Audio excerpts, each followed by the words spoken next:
Bharat model paper है 2 कौन सा है मॉडल पेपर है कक्षा 8 के लिए अंग्रेजी विषय का मॉडल पेपर। जो इंपॉर्टेंट प्रश्न है वो हम करने जा रहे हैं।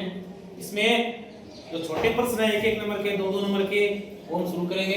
देखो 8 से 11 अपने में पैसेज दे रखा है छोटा सा, क्या दे रखा है छोटा सा पैसेज दे रखा है 3 लाइन का। उसमें आपको ये जो ऊपर शब्द दे रखे हैं अरेस्टेड, ग्लव्स, ट्रेन, हैंड्स और इम्पटी, इन 5 वर्ड्स में से आपको इन चारों में भरने तो आप पढ़ना शुरू करेंगे। जो आपको लगे आपको बताना कि ए मैन एक आदमी गोट ऑन द, एक व्यक्ति गेट ऑन या गोट ऑन यानी चढ़ना होता है। A man got on the, बताओ क्या आएगा कहां पर चढ़ा वो अरेस्टेड यहाँ नहीं आएगा, ग्लव्स यहाँ नहीं आएगा, हैंड्स यहाँ नहीं आएगा, इम्पटी नहीं आएगा। इम्पटी तो होता है खाली, हैंड्स यानी हाथ, ट्रेन यानी ट्रेन जानते हो, ग्लव्स यानी जो हम हाथों में पहनते हैं ग्लव्स, और अरेस्टेड नहीं होगा। तो क्या आएगा यहाँ पर ये man got on the train. अगर पता ना चले तो देखो पूरा पढ़ लो। A man got on the and set कि एक व्यक्ति ट्रेन पर चढ़ा और चढ़ने के बाद में तो वो सीट पर बैठेगा। तो ये हमें पता ना चले कि गोट ऑन क्या होता है, गोट सेकंड फॉर्म है गेट की, गेट ऑन क्या होता है हमें पता नहीं चले। तो आगे देखेंगे तो पता चल जाएगा कि ट्रेन पर चढ़ेगा तो भी तो वो बैठेगा। तो यहाँ पे आ गया ट्रेन, यहाँ आएगा train. A man got on the train, एक व्यक्ति ट्रेन पर चढ़ा एंड सेट डाउन और बैठ गया। आगे चलो। द कंपार्टमेंट वाज, कंपार्टमेंट क्या होता है बताओ? जो रेल का जो डिब्बा होता है कंपार्टमेंट है वो था, वाज यानी था, पास्ट टेंस है, वाज था, वो क्या था? डिब्बा क्या था बताओ? खाली। अब यहाँ आपको पता नहीं चला, आपको ये नहीं पता चला कंपार्टमेंट क्या होता है, एक्सेप्ट क्या होता है, लेकिन आप पूरा पढ़ेंगे कि compartment was except for one lady, एक महिला के अलावा डिब्बा क्या था? खाली। एक महिला के अलावा डिब्बा जो था वो खाली था। कंपार्टमेंट वाज एम्प्टी होता है खाली। अब छोटे छोटे मीनिंग तो हमें आने चाहिए ना। रोज अगर हम अध्ययन करेंगे, रोज पढ़ेंगे, छोटे छोटे शब्दों पर गौर करेंगे तो हमें ये मीनिंग जब आएंगे ना तो हमारा प्रश्न गलत नहीं होता। और अगर छोटे छोटे मीनिंग हमें नहीं आ रहे हैं तो फिर कोई सा भी प्रश्न है हमें हल नहीं होगा। क्योंकि अगर वाक्य को समझ ही नहीं पाएंगे, उसका थोड़ा बहुत हम अर्थ नहीं बना पाएंगे तो पूरा पेपर जो 80 नंबर का है उसमें से आप कुछ कर ही नहीं पाएंगे। तो आप कोशिश करें कि छोटे छोटे मीनिंग आप हमेशा याद करते रहे। 10 मीनिंग 15 मीनिंग हमेशा नया सीखें, नई मीनिंग आप अपनी मेमोरी में जोड़ते रहे। और एक बार हिंदी बनाने, थोड़ी हिंदी बनाने सीख गए ना फिर पूरा पेपर आप समझ जाओगे। कई प्रश्न तो ऐसे आते हैं, कम से कम 80 नंबर में से 20 नंबर का पेपर आपके ऐसा आता है कि सिर्फ अपने थोड़ी सी हिंदी बना लेना तो भी सही हो जाएगा, भले अपने कौन कोई टॉपिक पढ़ रखा हो या नहीं पढ़ रखा हो। ठीक है, तो यहाँ क्या आएगा? इम्पटी। जो डिब्बा जो था वो क्या था? खाली था। उसमें सिर्फ और सिर्फ एक महिला बैठी हुई थी। आगे चलो।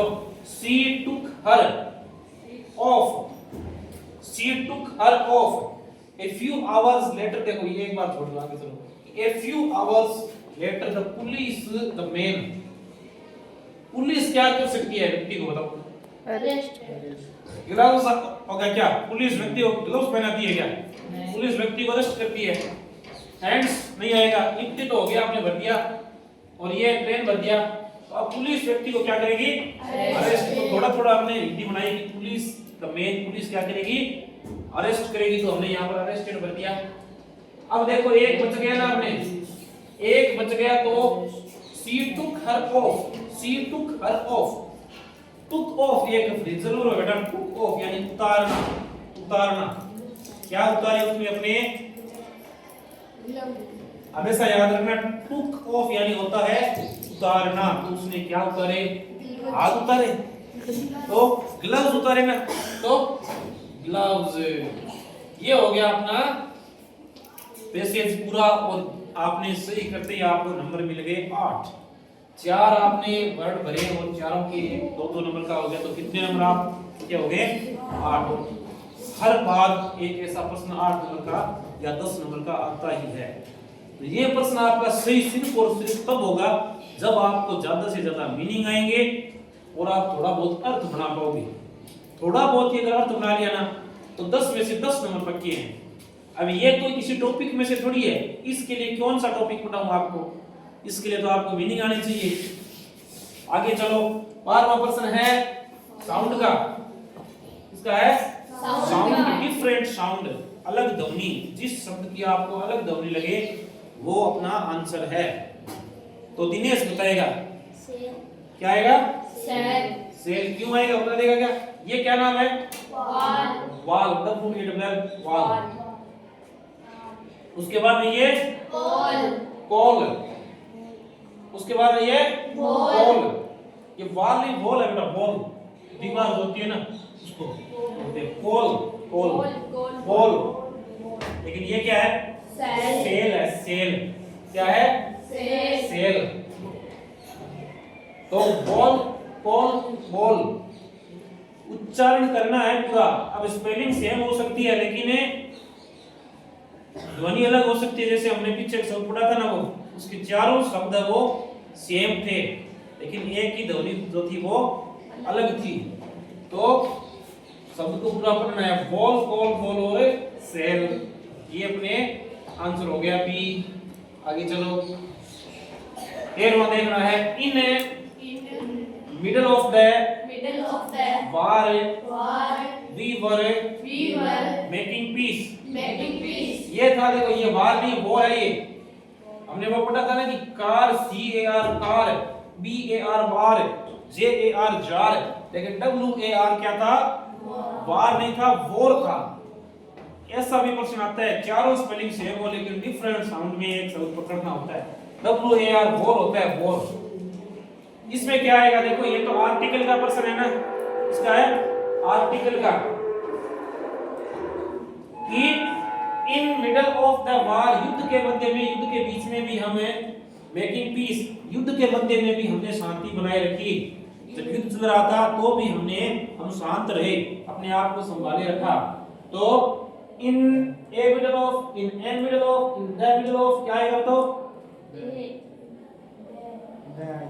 एन तो आएगा नहीं किसी हाथ में। एन तो तभी आता है जब इस तुरंत खालिस्तान के बाद में आर्टिकल किस हिसाब से लगाते हैं? ये जो ब्लैक दे रखा है खालिस्तान के बाद में वाला जो शब्द है उसके हिसाब से। एन तो आना ही नहीं है। एन सिर्फ और सिर्फ स्वर ध्वनियों के लिए आता है, वोवल साउंड के लिए आता है। मिडिल में वोवल साउंड है क्या? मिडिल में वोवल साउंड है क्या? ये तो अपने कट हो गया, ये तो आएगा नहीं क्योंकि सिर्फ और सिर्फ वोवल साउंड के लिए आता है, स्वर ध्वनियों के लिए आता है। और नन तो आपके होगा नहीं। नन एक हर हो, ज्यादातर प्रश्न मिलेंगे आपको जिसमें नन दिया होगा। नन तो नन उत्तर मत कर दिया ना किसी में भी, कोई ना कोई इन तीनों में आपको उत्तर मिलेगा। दो तो कट हो गए। अब ए आना है या बे आना है? ए आना है या बे आना है? अब ये चीजें होना, आपको कोई ऐसे फ्रेज दिया हुआ वाक्य का कि ऐसे कंप्लीट जैसे साथ में नहीं है क्या? Middle of the, middle of the है ना, one of the, middle of the. तो इनमें आपको पहले आर्टिकल द बनाना है। क्या बनाना है? द आर्टिकल बनाना है। In the middle of the war, in the middle of the वार। लेकिन यहां पर कोई नाउन हो, कोई नाउन हो, संज्ञा हो। अब मिडिल कोई संज्ञा तो है नहीं, नाउन हो ना, नाउन। आर्टिकल ए और एन किन के लिए लगते हैं? कोई नाउन हो, संज्ञा हो, उसके लिए लगता है। क्योंकि नाउन क्या होती है? जिसको हम गिन सकते हैं। देखो किसी वस्तु व्यक्ति स्थान का नाम हो तभी आर्टिकल लगता है। और ए एन है वो एक को परिभाषित करते हैं। ए का मैंने मतलब बताया था क्या होता है? एक होता है। ए का मतलब एक और एन का मतलब भी एक। स्वर ध्वनियों के लिए एन और कॉन्सोनेंट ध्वनियों के लिए ए, व्यंजन ध्वनियों के लिए ए और एन तभी आता जब हम इसको गिन पाते। यहाँ पर कोई चीज ऐसी होती जिसको हम गिन पाते, ठीक है ना, तभी होता। तो ये middle of the, middle of the, इस मिडिल ऑफ द ये तो एक वाक्य का छोटा सा टुकड़ा है, फ्रेज है। इसको हम क्या गिन पाएंगे? इसको हम गिन पाएंगे क्या? मिडिल ऑफ द यानी युद्ध के बीच में। तो उस सेंस में जब इस ये देख लेना कि खालिस्तान के बाद वाला कोई शब्द उसको अगर गिन पा रहे हैं वो काउंटेबल है तो आर्टिकल ए, वरना आर्टिकल द। आगे चलो, समझ में आ गया ना? चलो तो क्वेश्चन देखो, the children playing in the park yesterday। बताओ इसमें क्या आएगा? द चिल्ड्रन है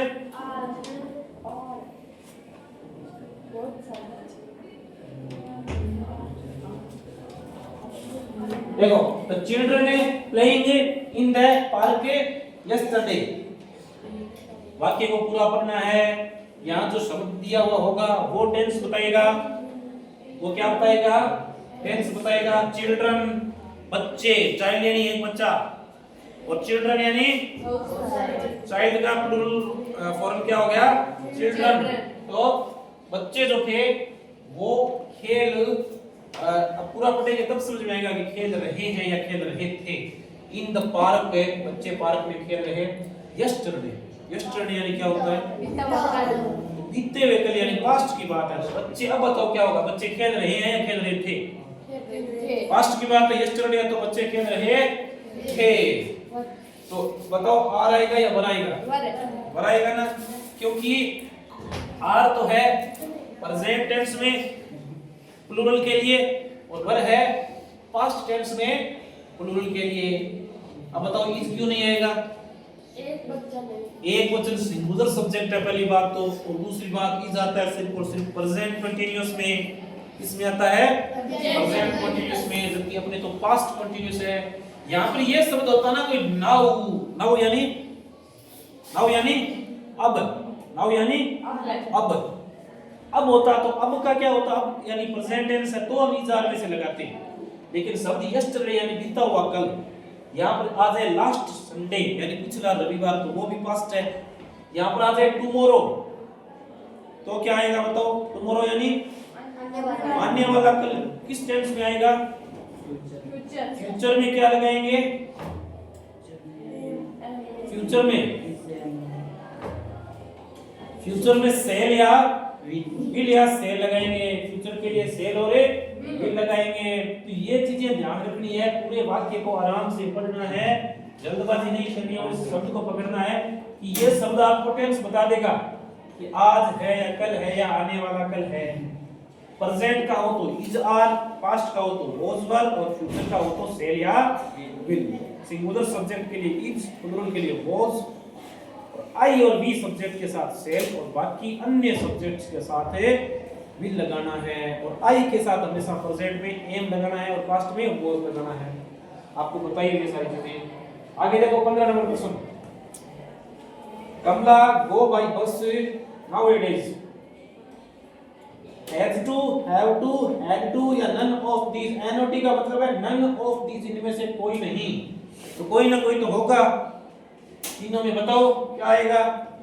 कमला गो बाय बस नाउएडेज। बताओ रे।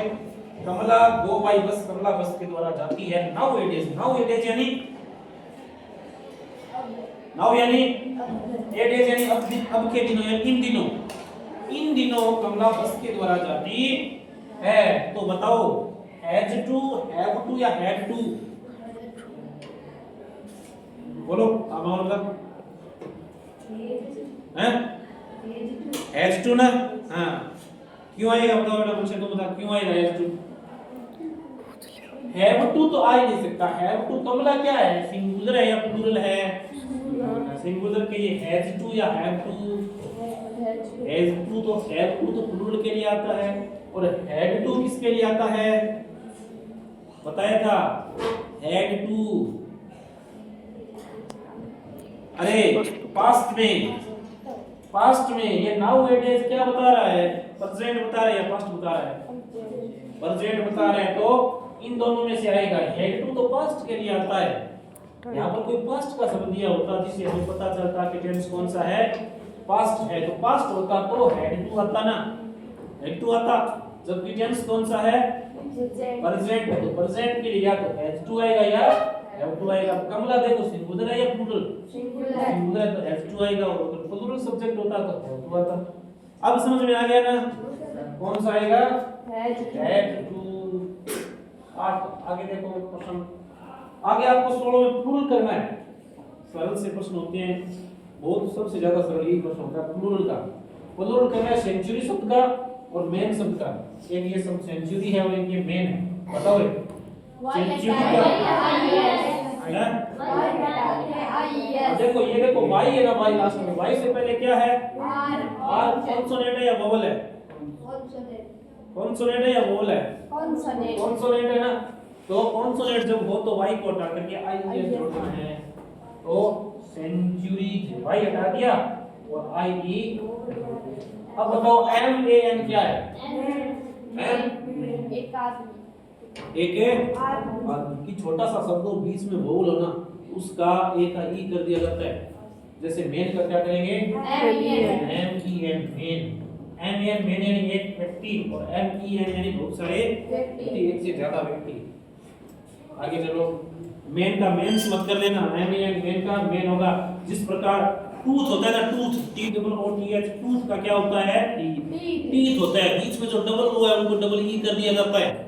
कोई वर्ड ऐसा हो सिंगुलर में जिसमें बीच में क्या हो डबल ओ हो तो प्लूरल बनाते वक्त उनको डबल ई कर दिया जाता है। टूथ से टीथ, फूट, टूथ यानी एक दांत और टूथ यानी बहुत सारे दांत। फीट, फुट, सॉरी फुट क्या होगा? फुट का क्या होगा? फीट। फुट यानी एक पैर और फीट यानी बहुत सारे पैर या दो पैर, एक से ज्यादा। फुट का फीट, टूथ का टीथ, मेन का एम ई एन मेन। आगे चलो, क्वेश्चन नंबर 17 है मिसिंग लेटर। मिसिंग लेटर, इसमें आपको मिसिंग लेटर ये शब्द दे रखे हैं वर्ड टाइप में, जो एक एक लेटर जो छोड़ रखे हैं, एक एक अक्षर जिनको बोले इंग्लिश में बोले लेटर, तो लेटर जो छोड़ रखे हैं उनको आपको भरना है। इनको भरने के लिए आपको शब्द का ज्ञान होना चाहिए कि कौन सा शब्द है। तो आप क्या करेंगे बताओ? पहले में आप क्या करेंगे? इन शब्दों को पढ़ने का प्रयास करेंगे, ऐसे ही पढ़ने का प्रयास करेंगे। अगर आपको नहीं आता है, जिस प्रकार दे रखे हैं ना उनको ऐसे ही पढ़ो। प्रेजेंट, प्रेजेंट ये क्या? प्रेजेंट है ना, प्रेजेंट तो होता नहीं, प्रेजेंट होता है। तो पी आर ई अब स्पेलिंग आनी चाहिए, P R E S E T. अब इसको पढ़ो मेमोरी। मेमोरी कुछ होता है क्या? मेमोरी, मेमोरी तो होता नहीं, मेमोरी होता है एम। तो मेमोरी की स्पेलिंग क्या होती है? M E M O R Y वाई, मेमोरी। इस प्रकार आज हमने इतने प्रश्न देखे। देखो बच्चों, सभी क्लासों के लिए कक्षा 6 से लेकर कक्षा 7, 8, कक्षा 5 सभी के लिए इंपॉर्टेंट है। अगर आपको ये वीडियो हेल्पफुल लगे तो आप जरूर इस वीडियो को